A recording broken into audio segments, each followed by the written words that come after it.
Experiencing glitches with your 2025 Kia K5's infotainment system? Start with a soft reboot, which clears temporary memory without affecting settings. Simply press and hold the power button on the infotainment screen for 10 seconds until it restarts.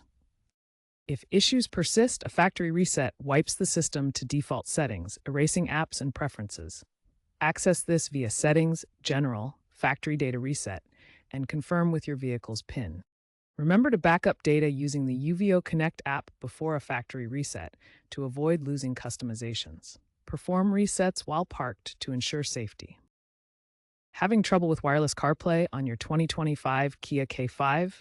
First, ensure Bluetooth is enabled and your iOS is updated to 18.1 or later. Reset the system's Bluetooth cache by navigating to Settings, Connections, Bluetooth, Forget Device, then repair your device. If problems continue, perform a soft reboot. For 2025 models manufactured before June 2025, experiencing CarPlay drops after idle time, a soft reboot serves as a temporary workaround until the latest OTA patch is applied. Keeping your system updated is key for optimal performance.